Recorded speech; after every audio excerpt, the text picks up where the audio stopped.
Hi, boys and girls, and welcome to our daily read aloud. And today we are going to read a book called Big Owl.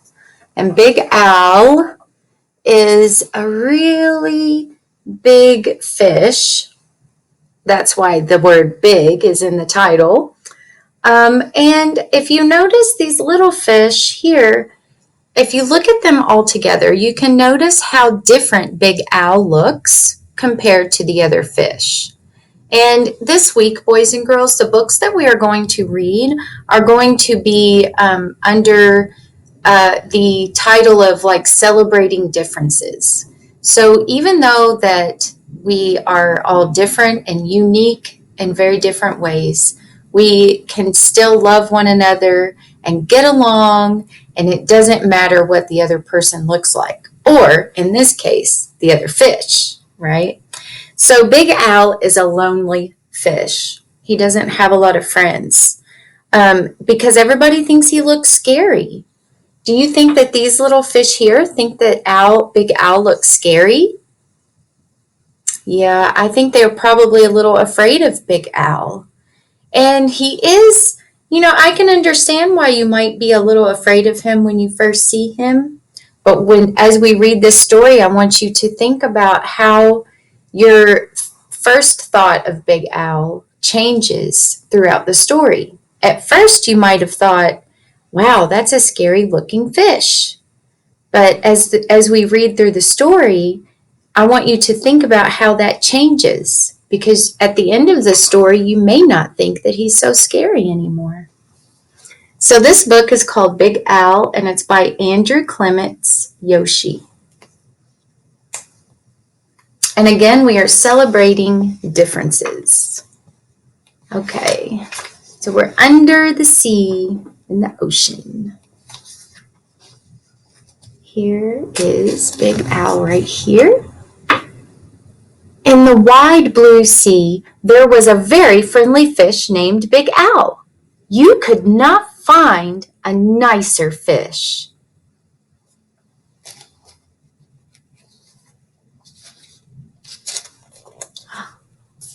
But Big Owl was also very, very scary.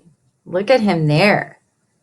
That you see the fangs, and you see he has bumps all over his body, and he does kind of look a little bit scary, I have to admit.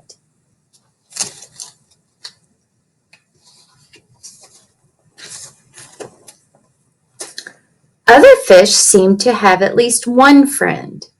Some had many, but Big Owl had none. He did not really blame the other fish. How could he expect little fish to trust a great big fish with eyes and skin and teeth like his? So Big Owl was lonely and cried big salty tears into the big salty sea. Poor Big Owl. I feel so bad for him. He's crying big salty tears, boys and girls.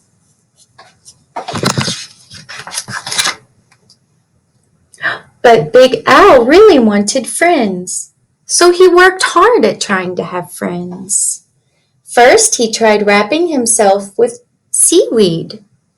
He thought it was a great disguise, but no one else thought it was a great disguise. Does he still look scary? He looks scary with all the seaweed wrapped around him. Who wants to stop and talk to a floating plant that has big sharp teeth? Because you can still see his teeth here, and that's a little scary. Then he thought that if he puffed himself up around, the other fish would laugh. So then he thought, well, maybe I can make the other fish laugh and see how clever and silly he could be.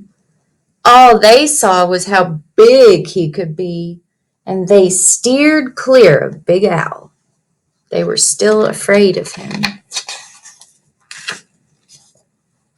Very early one morning, Big Owl went down to the bottom and flopped and wiggled himself into the sand until he was almost covered up. So here he is trying to just bury himself under the sand. He looked much smaller.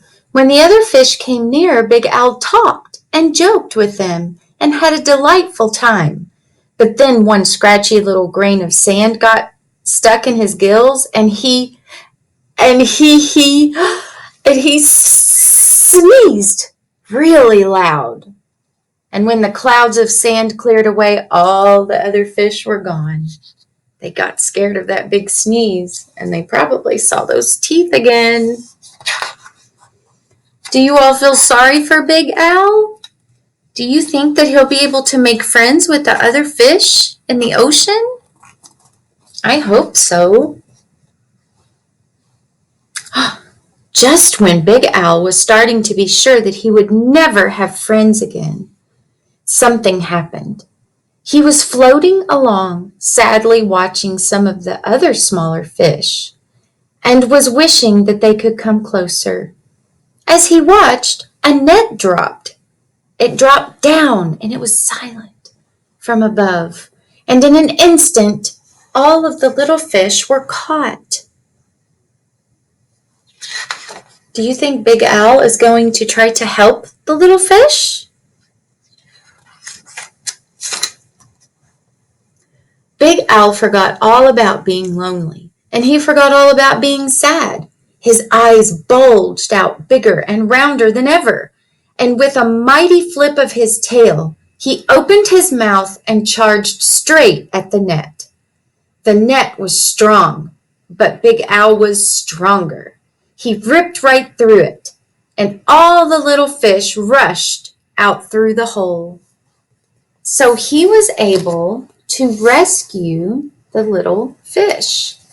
He was able to break through the net so that all of the little fish could swim out and be free. Oh, I bet they're thanking Big Al now. Do you think he'll make friends now? But something happens, boys and girls. But when Big Al tried to turn around and go out of the hole, he got all tangled up in the net, and he was stuck.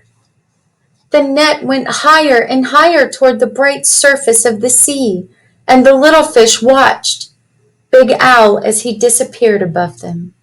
When the little fish were able to speak again, all they talked about was the huge, wonderful fish that had saved them. How great to be free, but what a shame that the big fellow had been captured. Do you think they'll be able to work together maybe to help Big Al? Just then there was a tremendous crashing splash above them, and the small fish dashed away. It was the net again, or they thought it was, but it wasn't. It was Big Al. Those fishermen took one look at him and they threw Big Al right back in the ocean. Do you think the little fish are going to go up to him and thank him for saving them? Look. And if you can see Big Al here, he looks so happy. It looks like he has a smile on his face.